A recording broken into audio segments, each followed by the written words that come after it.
बस हो गया। एक मुझे पोस्टल विभाग से आग्रह करना है, और महाराष्ट्र के चीफ पीएम जी बैठे हुए मैं देख रहा हूं, और फिलैटली के लोग, ये पूरा जो फर्स्ट डे कवर है, ये बड़ी संख्या में पंकजा जी, प्रीतम ताई और गोपीनाथ मुंडे के पूरे स्मृति संस्थान को मिलना चाहिए, ताकि जो पोस्टल विभाग ने काम किया है उसकी जानकारी गांव-गांव तक पहुंचे, इस बात की चिंता की जाए। ठीक है, बहुत बहुत धन्यवाद, नमस्कार।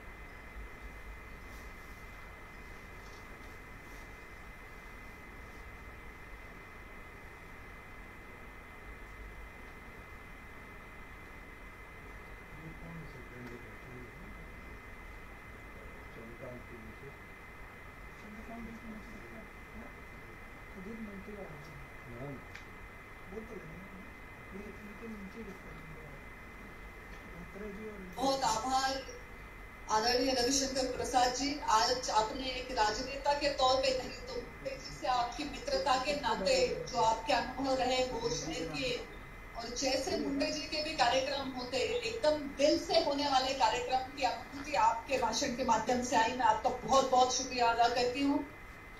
और आज अपने छात्र जीवन से भारतीय जनता पार्टी से जुड़े हुए, जो मोदी जी के सरकार में स्वास्थ्य मंत्रालय भी संभाल चुके हैं, और हमारे विद्यमान राष्ट्रीय अध्यक्ष सम्माननीय जेपी नड्डा जी से मैं विनती करती हूँ कि वो अपना मनोगत हमारे सामने व्यक्त करें। आदरणीय जेपी नड्डा जी।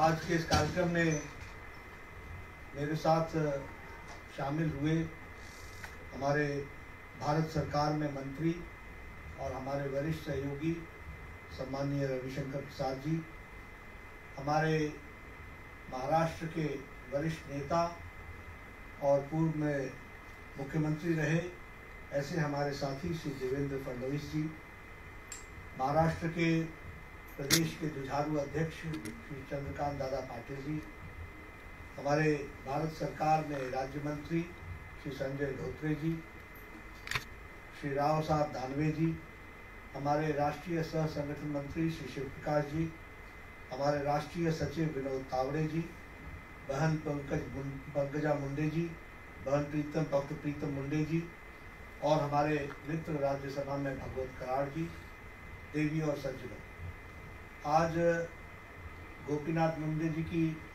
7वीं पुण्यतिथि है और हम सब लोग यहाँ एकत्र हुए हैं वर्चुअल मीटिंग के माध्यम से, और स्थान पर मैं देख रहा हूँ कि उनको मानने वाले, उनसे प्रेरणा लेने वाले हमारे साथी आज सब एकत्र हुए हैं। हमें आज डॉक्टर प्रीतम मुंडे जी का, पंकजा जी का, चंद्रकांत दादा पाटिल जी का, धोत्रे जी का, रविशंकर प्रसाद जी का और देवेंद्र फडणवीस जी का हमको वक्तव्य सुनने का मौका मिला हम सबको, और हम सबके ध्यान में आया कि किस तरीके के एक लोक नेता, लोक नायक, किस तरीके से वो लोगों से जुड़े हुए हमारे नेता थे। आज के दिन भारत सरकार ने, पोस्टल डिपार्टमेंट ने जो स्पेशल कवर निकाला है, उसके लिए मैं रविशंकर जी और उनकी टीम को बधाई भी देता हूँ, साधुवाद भी देता हूँ कि उन्होंने इस काम को पूरा किया है। और मुझे पूरा विश्वास है कि मुंडे जी की जीवनी और उनके बारे में जानकारियाँ ज़्यादा से ज़्यादा लोगों को इसके माध्यम से पता चलेंगी और घर घर तक वो पहुँचेंगे इस एनवेलप के माध्यम से। इसके लिए जो आपने प्रयास किया है उसके लिए मैं आपको बधाई देता हूँ। मुंडे जी के बारे में बात करें तो जमीन से जुड़े अपार जन समर्थन के धनी और गरीब, किसान, दलित, पिछड़ों के राष्ट्रीय फलक पर आवाज बने श्रद्धेय गोपीनाथ मुंडे जी का जीवन संघर्ष और साहस का अद्भुत मिश्रण रहा है। हम जानते हैं कि जनजातीय समाज, अनुसूचित जातियों, और किसानों के समान रूप से गोपीनाथ मुंडे जी लोकप्रिय थे। वे राजनेता होने के साथ साथ एक किसान भी थे। वे सच्चे मायनों में बहुजन समाज के नेता थे। मैं बहुजन समाज इसलिए कहता हूं क्योंकि वो सिर्फ पिछड़ों के नेता नहीं थे, वो हर एक समाज के दलित, पिछड़े, वंचित सबकी आवाज बन करके राष्ट्रीय फलक पर ऐसे हमारे गोपीनाथ मुंडे जी बढ़ करके आए थे। श्रद्धेय मुंडे जी की ओजस्वी वक्ता होने के साथ साथ कई विषयों पर प्रखर ज्ञाता भी थे। एक ओर वे संसद में लोगों से मिलते थे, बड़े बड़े प्रतिनिधि मंडल आते थे, 100 के करीब प्रतिनिधि मंडल आते थे किसानों के, उनके साथ वो मिला करते थे, उनको पार्लियामेंट घुमाया करते थे। मुझे याद है कि जब भी मैं पार्लियामेंट में देखता था तो मुंडे जी कभी पार्लियामेंट में घूम रहे होते थे तो अकेले नहीं होते थे, उनके साथ 50-100 कोई ना कोई बहुत बड़ा डेलीगेशन आया है, उनको कोई पार्लियामेंट के दफ्तर दिखा रहे हैं, पार्लियामेंट के अंदर दिखा रहे हैं, कैसे लॉबी की तरफ ले जा रहे हैं, इस तरीके का उनका हमने देखा। और साथ ही साथ हमने यह भी देखा कि उसी समय यदि कोई चीन का प्रतिनिधि मंडल आया, कोई जापान का प्रतिनिधि मंडल आया, तो उसके साथ भी बड़ी सरलता से वो संसद भवन के कार्यालय में उनसे बातें करते थे, मिलते थे। यानी जमीन से जुड़कर दुनिया की किसी भी स्थान के नेता के साथ उनको बात करने के साथ साथ उनके सामने अपने विषय को रखने में कभी भी गोपीनाथ मुंडे जी पीछे नहीं हटते थे। पेड़ के नीचे जिस गोपीनाथ ने कभी शिक्षा पाई, वो भारत के केंद्रीय ग्रामीण विकास मंत्री पद तक पहुंचे, तो इसके पीछे उनकी अपनी मेहनत और लगन का हाथ था। वह नई सोच के धनी थे।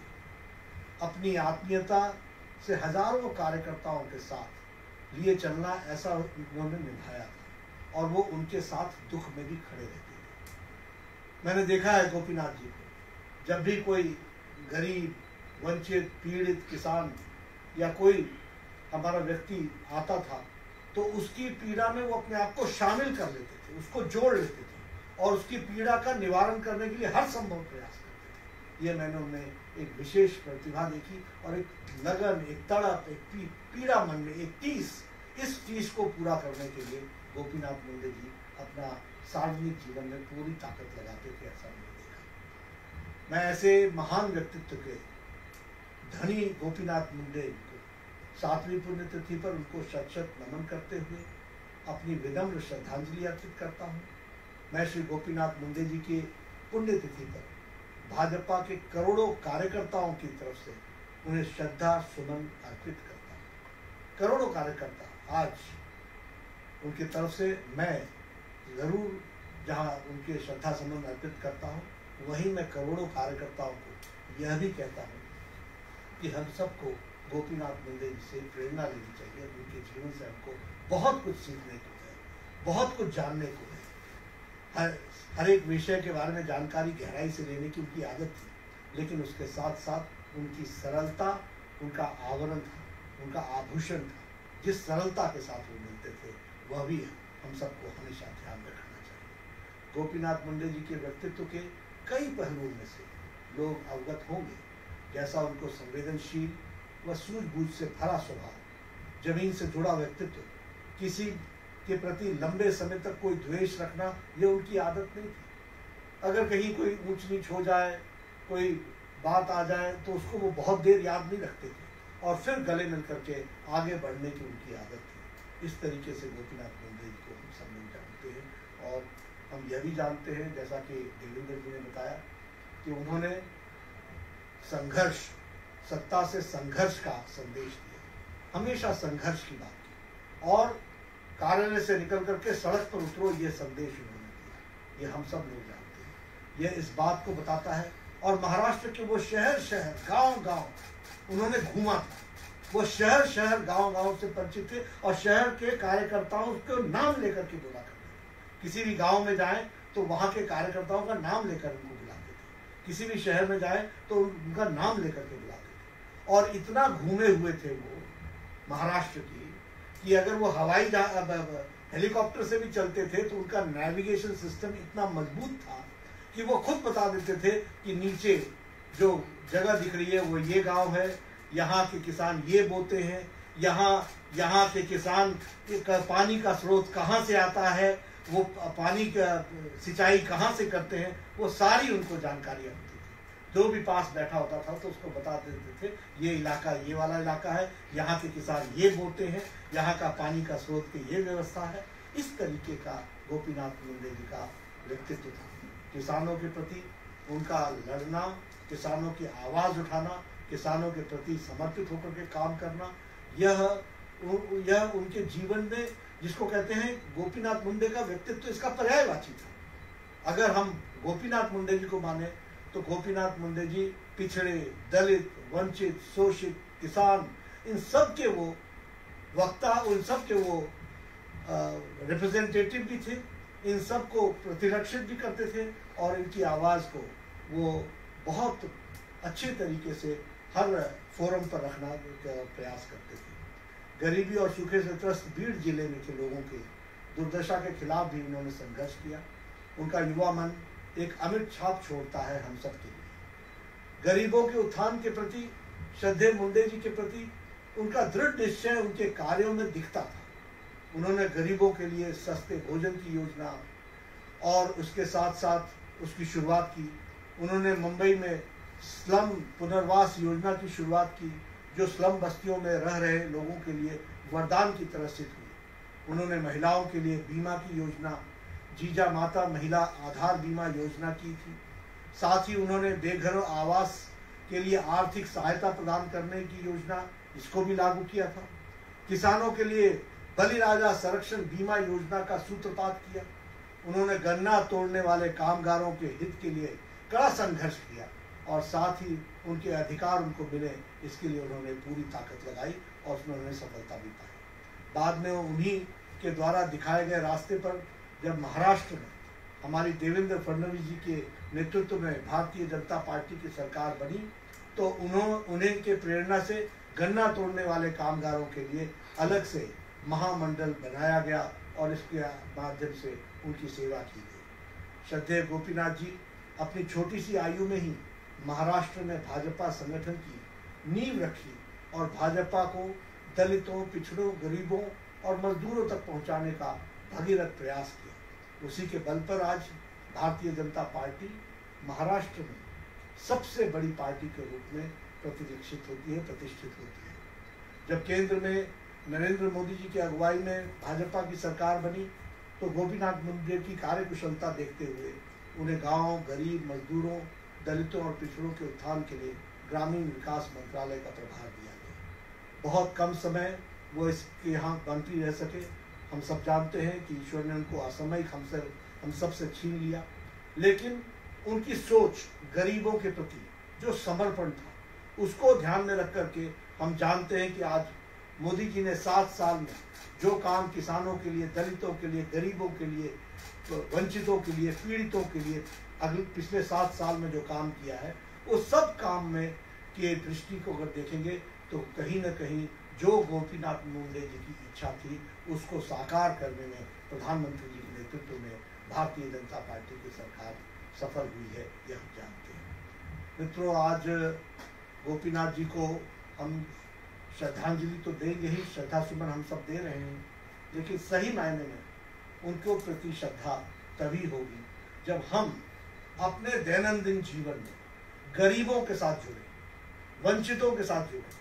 जिस तरीके से प्रधानमंत्री मोदी जी ने गरीबों के लिए, वंचितों के लिए, पीड़ितों के लिए जो कार्यक्रम लाए हैं, उन सारे कार्यक्रमों को नीचे पहुंचाने में हम पूरा योगदान करें और कोरोना काल में लोगों की सेवा ही संगठन, इसके लिए हम जुटें, तो मुझे लगता है कि यही गोपीनाथ जी को सच्ची श्रद्धांजलि होगी, यही सच्ची श्रद्धांजलि।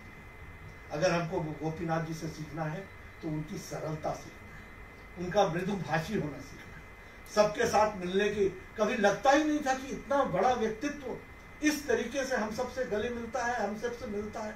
ये सरलता हमको उनसे सीखनी और हमें अपने साथियों के साथ एक सरलतापूर्ण व्यवहार रखना चाहिए। यही व्यवहार अगर हम अपने जीवन में उतारेंगे तो मुझे लगता है कि गोपीनाथ मुंडे जी की हम सच्ची श्रद्धांजलि देंगे। अगर हम गरीब और वंचितों के, पीड़ितों के लिए पिछड़े वर्ग के लिए पूरी ताकत लगा करके मोदी जी के द्वारा बनाई गई योजनाओं को नीचे तक पहुंचाने का अंतिम व्यक्ति, अंतिम पायदान पर खड़ा व्यक्ति, लास्ट माइल डिलीवरी के लिए अगर हम पूरी ताकत लगाएंगे तो यही सच्ची श्रद्धांजलि होगी गोपीनाथ मुंडे जी। उनसे जीवन से हम सब लोगों ने प्रेरणा ली है। बहुआयामी प्रतिभा के धनी गोपीनाथ जी हम सब के बीच में नहीं हैं, लेकिन उनकी याद हम सब के मन में ताज़ा है और उनसे हमको ताकत मिलती है। आज के दिन हम संकल्प के साथ उनकी बात को आगे बढ़ाएंगे तो अच्छा रहेगा और हम सब लोग अपने यात्रा में सफल होंगे, ऐसा मुझे लगता है। बहन पंकजा जी और डॉक्टर प्रीतम ताई जी ये दोनों ही बहुत मेहनत करते हुए समाज के पिछड़े वर्ग को जोड़ते हुए आगे बढ़ रही हैं। हमारी शुभकामनाएं हैं कि अपने पिताजी के बताए रास्ते पर आप चलते हुए भारतीय जनता पार्टी को भी शक्ति प्रदान करेंगे, ताकत प्रदान करेंगी, मजबूती प्रदान करेंगी और हम सब लोग जो अपने भारत को एक ऊंचाइयों पर ले जाना चाहते हैं, और वो ऊंचाई संभव तभी है जब हम अपने पिछड़े वर्ग का जो छूट गया है पीछे, उसको साथ लेकर के चलें, उसको एम्पावर करें, उसको मुख्य धारा में लाएं।